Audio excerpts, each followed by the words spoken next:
Hallelujah. All praises. We're going to talk about credit, establishing credit, repairing credit, and strengthening credit. I've heard people say they don't. I've heard people say they don't need credit as long as they have money. That's not true. Every Israelite needs credit, and not only credit, good credit. Let me get Hosea 4 and 6. Hosea chapter 4, verse 6. My people are destroyed for lack of knowledge, because thou hast rejected knowledge. I will also reject thee, that thou shalt be no priest to me, seeing thou hast forgotten the law of thy power. I will also forget thy children. Let me get Proverbs 19 and 2.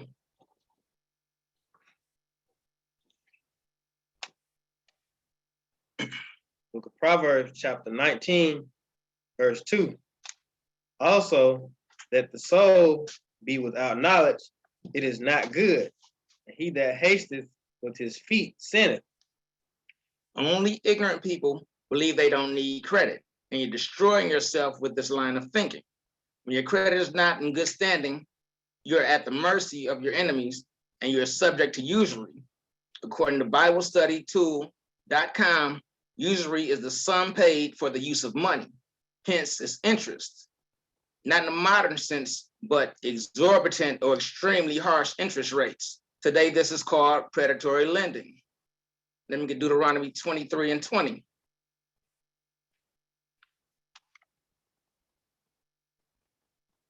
Book of Deuteronomy chapter 23, verse 20. Unto a stranger thou mayest lend upon usury, but unto thy brother thou shalt not lend upon usury, that the Most High thy power may bless thee in all that thou settest thy hand to in the land whither thou goest to possess it. America's financial institutions are ran by other nations. They're not subject to the laws and commandments. They would not hesitate to subject us to higher interest rates on loans, mortgages, car notes, or credit cards. We can only fight this with good credit. According to the CreditWise, a credit monitoring application on Capital One website, these are 6 things that affect your credit. The history of making payments on time. This shows creditors that you're responsible or irresponsible when it comes to paying your bills, which is your debt. The age of your credit. This shows that you have been responsible for a long or short period of time. The older your accounts that are in good standing, the better. The third thing is how much credit you're using. The amount of credit you are using should only be 30% or under. Out of $500, you should max out your usage at $150. Recent hard inquiries for credit. Too many inquiries for credit, especially if the inquiry doesn't result in a new credit account, makes you look desperate for credit. But hard inquiries will fall off your credit report after 2 years, and over time, they don't have as much of an effect on your credit. Recently opened credit or new loan accounts. These can affect your credit negatively in short term because they increase your debt to income rate, your debt to income. Number 6, how much credit you have available. This goes back to 30% or under rule. The least amount of credit you use, the more you have available. Of course, the more you use, the less you have available. This shows creditors you don't use your credit responsibly. When you are building, repairing, and strengthening credit, you follow this formula. You need to file your credit reports from the 3 main credit bureaus: TransUnion, Equifax, and Experian. You can call, write, or go online to do this. You can also download Credit Karma, Experian Boost, or Credit Sesame. You do this because you need to know everything that is on your credit report. You're looking for accurate or inaccurate reporting, such as the wrong balance, settled accounts, improper credit usage, accounts that you're not responsible for. All of these things must be disputed for them to be corrected or removed from your credit profile. Any delinquent accounts that you know you're responsible for can be caught up, paid in full, or settled for less than the balance. Let me get Deuteronomy 15, 1 and 2. Book of Deuteronomy, chapter 15, verse 1. At the end of every 7 years, thou shalt make a release. And this is the manner of release. Every creditor that lendeth aught unto his neighbor shall release it. He shall not exact it of his neighbor or of his brother, because it is called the Most High's release. You need to understand by Yah's law and by man's law, which of course is based off of Yah's, debt or charge-offs are supposed to be removed from your credit report after 7 years. Open new accounts. Open new accounts, revolving credit or installment credit. You need both of them because lenders like to see a diversity on your credit profile. Revolving credit is credit card debt. It is revolving because it is subject to change monthly depending on your usage. The easiest way to qualify for a credit card is a secured method. This is when you use your money to secure the credit card. This way, the financial institution is able to make money from your money, and you have the benefit of a revolving line of credit without a hard inquiry on your credit report. Another benefit to this method is that within 6 months to a year, with on-time payments, your card will graduate to an unsecured credit card. You have to be mindful that whatever initial credit limit you establish will more than likely continue with the graduated card. So 500 gets you 500, 5,000 gets you 5,000. Installment credit. Installment credit is credit with fixed amount of money, meaning if your payments are $100 per month, you're paying this amount for the duration of the loan. Secured loans are backed by your money, the same as secured credit cards. Also with the benefit of no inquiry and monthly reporting of an installment loan on your credit report. Let me get Luke 19 and verse 20.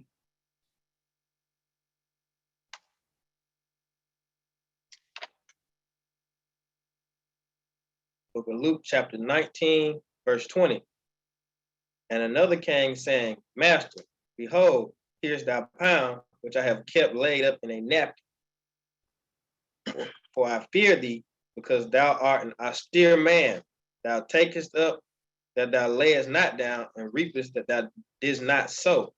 This servant kept his money in the bank, not drawing interest, or socked away at home, not drawing interest, with absolutely no benefit to him.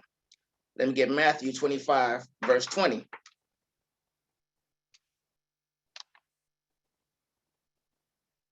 Book of Matthew, chapter 25, verse 20. And so he that had received 5 talents came and brought another 5 talents, saying, Master, thou deliverest unto me 5 talents.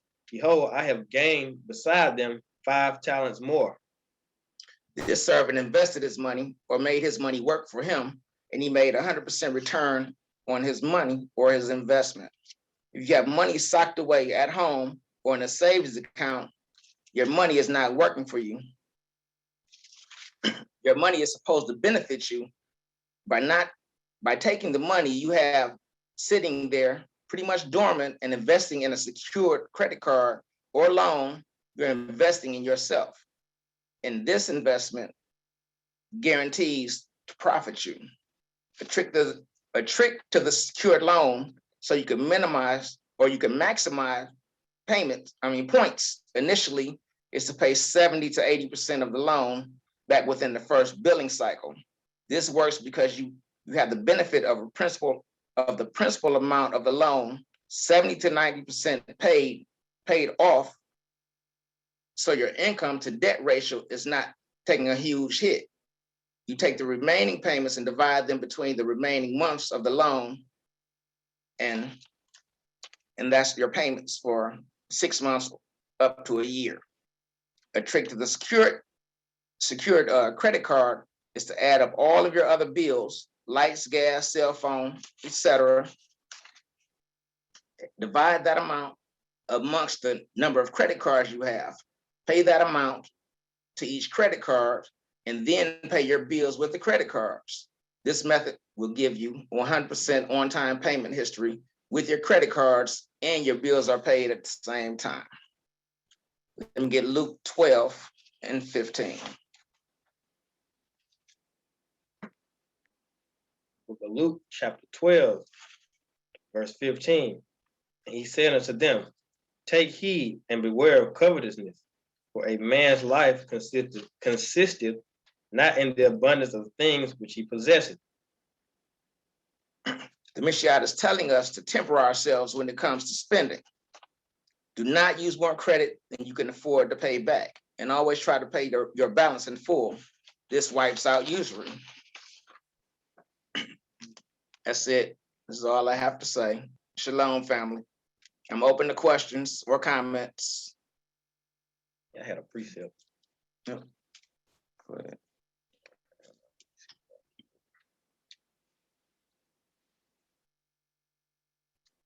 It's Ecclesiastes chapter 5, verse 4. When thou vowest a vow unto Yah, defer not to pay it, for he hath no pleasure in fools. Pay that which thou hast vowed. So, basically when you take out credit, they're saying, yeah, man, I swear I'm gonna pay you. And then you don't pay them. And, like you say, you open yourself to all kind of usury. Right. And right, for nothing. And you just pay the bill on time. That's why don't use what you can't afford to pay back. And, that's how a lot of our people do get in trouble. They most of the time it be for folly too when you think about it.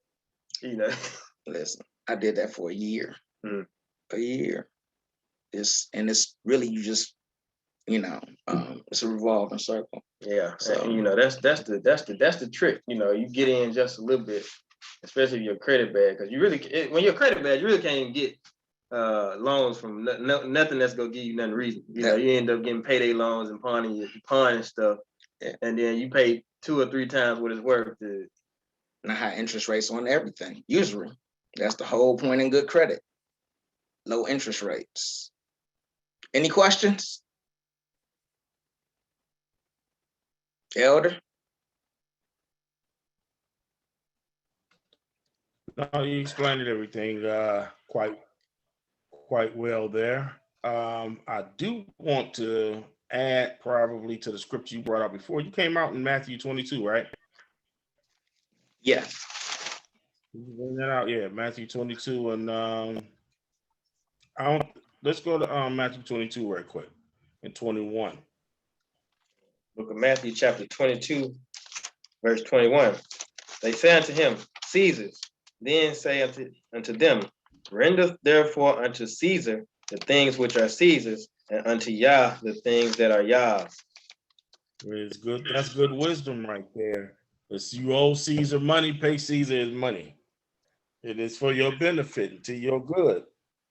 You have nothing over your head, Now, I'm not a person that's into finance too much. I know a little bit because I rent a house and run a business or two. But I'm not what you say a person that masters in this particular area. But I do believe in being frugal and in the things that we do, and render Caesar what is due unto Caesar. Pay your bills, and that's and I think that's how a lot of us get bogged down. Like Officer Maccabees was just saying, we get into debt by borrowing and not paying things off. Right. So, yeah, that is that's a good word. Very necessary for our people. Because that's what Jake do. They'll run out and buy some $300 gym shoes. They pay them right off. What I was saying about when they got the stimulus checks, I just was saying that to somebody the other day. I ain't never seen so many 3-wheel bikes in my life. Those little mini bikes too. Yeah, none of these people. You didn't have to pay your rent, or you didn't have to pay bills. It was foregone. You didn't have to pay that, and they were getting all this money through the stimulus and through the unemployment, and nobody thought about. Well, some people did, but most people that I've seen wasn't thinking about buying homes or something, assets or something that will increase in value over time. So we have to change the mindset. Our people have to change their mindsets. We really have to change our mindsets. So yeah, that's what much needed lesson. Yeah, Elder, I just had one more to bring out off your point. Deuteronomy 28:44. He shall lend to thee, and thou shalt not lend to him. He shall be the head, and thou shalt be the tail. That's why. It is because why. when you think about it, That's some why. stuff is just unexplainable. Listen, And that's why a lesson like this is necessary, because you have to get it out uh, to those of us that suffered under those curses, to see if we can reach them and change their mindset. Yeah, so we it's very can. good. It exactly, because I tell you what, everybody you know that financed the car that don't have good credit, you can always tell who financed their car. Credit Acceptance Corporation, predatory lending. They got the highest rate. They don't care because they know they're gonna make money off of you. I mean, they're gonna fleece you. And everybody that has bad credit ends up going through credit acceptance because they don't care. They're gonna give you the loan, but it's gonna be so exorbitant. You're gonna understand why you have that car or that truck or whatever it is, or just loans. Period. If your credit dictates your interest rate, so that's something you got to get together, and really is something that we need to start teaching our kids. Yep. Yeah, because you'll be surprised, like how many young adults, early 20s, they get out in the world, they finish school, get out in the world, like, hey, I want to get a car, I want to get a house, and then, like you said, they end up with some absurd interest rate, because I was with one of my friends. We went to a car dealership and he ain't had no credit. And it was like, yeah, we can get it to you, but your interest rate gonna be like 20%. I was like, no. Right. But see, this is the thing. Now, a good way to actually help your kids when they're coming out of high school is to put them on your credit card. Mm-hmm. You put them on your credit card, and by the time they get out of high school, or the last 2 years that they're in high school, they'll have credit established. Yep. Because they have proof of credit. They're yours as an authorized buyer. You don't have to be scared to do it because they don't have to have the credit card. All they doing is benefiting off of you making your on-time payments. So you're equipping them coming out the gate. They have good credit. Yep. And I know one thing my parents did for me when I was in college. I had my own credit card. It wasn't a lot. Limit was like $500. Right. But when I graduated college and it was time for me to, start doing stuff, my credit was like $750. Right, right. Because I had that car because I got a history. I had this car 3 years, right, and was never late on the payment, so I got a good history. Right. And then my limit, it started off at 5. Then by the time I graduated, it was 2. Then I requested a limit increase, and it went up to 5. 5,000. So right, it wasn't much, but right, like I said, I'm just starting out. That's decent. Right. And I can go and I use that to help me purchase my first house, because I already got good credit, right, and then my income after I worked the year, it matched my credit, right, so I can get a house no problem. So right, yeah, like a lot of us, like you said, fall in the traps because we just do not know no better, and then by the time you do know better, you are getting usury put on you to death. Listen, but we don't know. I guess you teach your kids what you know. Yeah, my father, when I was a kid, my father used to always say that. He used to always say, "Make sure you pay your bills, son. Pay your bills." Needless to say, at some point in my life, as I became a young man, I didn't follow that track. I didn't follow that instruction, so I got off track. I got off track a little bit, and then had to get myself back on track. You know what I'm saying? So if I would have just heeded the word instructions of my father, then I wouldn't got myself jammed up there. So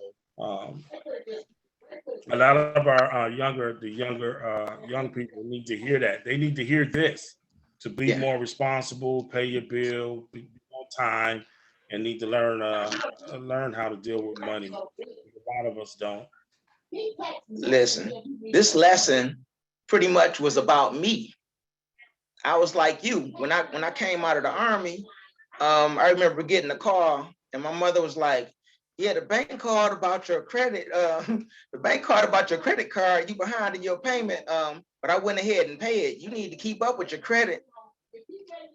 I mean, just downhill. And then I was one of the ones saying, yeah, as long as I have money, I don't need credit. I can just pay cash. Nobody pays cash. Jay-Z doesn't pay cash. Beyonce don't pay cash. They keep a credit card.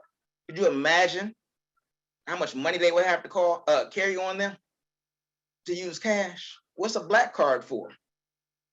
Yep. With no limit on it. That's credit. Everything they finance, they don't pay for their mansions. They finance them because they have good credit.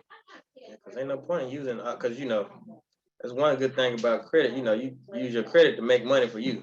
Now, if you didn't spend all your cash already, because even when you using credit, you still gotta have a certain amount of cash, for it to be, especially when you making an investment like a home or something, you still need a certain amount of cash. But if you pay cash for your house and now it's time to make an investment, you don't have the cash to do it. Yeah. Now, I'm not going to sit there with 20,000 in the bank and go spend half of that.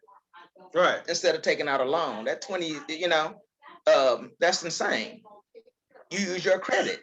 You use your credit and take out a loan to buy that house. Take out a loan, you take out a rehab loan to fix the house. But that's predicated on good credit. Yeah, and that's how you and you know how I kind of touched on it last week. It's in Proverbs, a wise man leaves an inheritance. And that's how you leave an inheritance, because let's say you invest in an apartment, property, and the property might be, for example, just keep it simple, $100,000. Cash you might have $100,000 and you buy that property, or you could buy one that's 10 times that for $1 million. Use that 100,000 for your down payment or whatever, and now you got 10 times the income coming in. You still got to pay that debt off, but you gotta your opportunity cost was a lot lower, because you ain't spending all your you ain't tying all your money up in that. Right. You got opportunity to do other stuff with it, and you making more income with it. Right. You don't have to wait to recoup all of that income back. Make another investment. No, you don't, because if you're paying that off on time, after a few years, you're gonna have equity in the house. Right. So you're getting money off the investment anyway. Immediately. Well, one thing I have to agree with you on 100% is, there's a lot of cats saying that they don't, as long as they got cash, they don't need credit. When on all honesty, the credit is more valuable than cash anyway. This cash ain't worth nothing. And the thing about credit, it's not about cash. It's not about money. It's about credit is about debt. When you create that debt, you create money. The very thing that you fill out, the document that you fill out to apply for credit, once your name goes on there, you have now made that document valuable. And before they even accept your credit, as they accept the document to say that you have good credit or that you can get a line of credit, what they do is they'll take that document that you signed and they will deposit it in their account as a credit, which has created money for them. And a lot of times we don't realize that's what credit is. It's about debt. Debt creates money. And that's why it's so valuable. Another thing, add on to that, and you can write the interest they do charge. You can write it off on your taxes anyway, especially if it's for an investment like a home or something.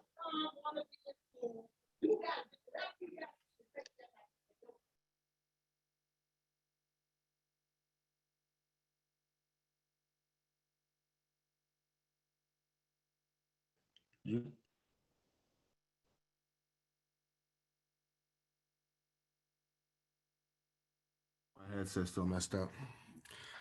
I was saying that not just the depreciation, but every aspect of the house, it can be depreciated when you buy like an investment property or a home or something like that. So it's good to use that credit. Can I be heard? Yeah, we hear you. Yeah, to y'all's point, that mansion that Jay-Z and Beyonce bought out in Malibu, that $54 million mansion, like Deacon Keith was saying, there's a mortgage on that mansion. They carry a mortgage for the tax benefits. They're not just going to take, 50 M's and put it on a house, some sort of, you get a 2007, 2008 real estate collapse like we had back in 08, 09. Man, they lost out on $50 million just like that by paying cash. So we got to utilize the tools that were allotted over here. I got quick scriptures, as a matter of fact. Leviticus 27, verse 2. Leviticus 27 and 2. Speak unto the children of Israel and say unto them, when a man shall make a singular vow, the person shall be for the Almighty by the estimation, and thy estimation shall be of the male from 20 years old even unto 60 years old, even thy estimation shall be 50 shekels of silver, after the shekel of the sanctuary. And if it be a female, then the estimation shall be 30 shekels. And if it be from 5 years old even unto 20 years old, then thy estimation shall be of the male 20 shekels, and for the female 10 shekels. So it just goes on and on about the vows and how much you estimate per person as to what they're going to be oathing to the Most High, according to the shekel of the set apart place or the sanctuary. But notice, these laws are forever.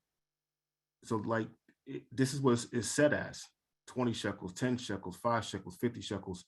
It doesn't change. So there was no such thing as inflation. Inflation is on fiat currency. This is real currency, right? So since we have problems like inflation, we're playing with fiat currency.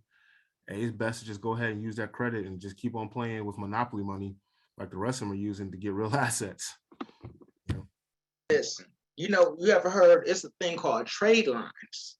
And like I was saying earlier, the age of your credit of your accounts is very important. So they have trade lines. So the older and better your credit is, you can actually sell your credit to people. So you selling it to them short term as far as making them an authorized user or buyer on your credit card. They don't get the card, they just get the benefit of you having a 20-year account that's worth 150,000 or 50,000 or something like that. So in the short term, it helps their credit and it helps them qualify for different loans or whatever they're trying to achieve. But credit companies that got wise to it are getting wise to it, and they have different algorithms, so they can pay attention to that, like, oh, okay, well, this person really doesn't know that person, or they're not related, because this is something that you can do, like I said, you can do with your kids, or if your father or somebody has, great credit, and you can piggyback off of their credit to build your credit. But people actually, if you have good credit, you can sell your credit at a profit. There's companies that sell your credit. All you have to do is register with them. Yeah, and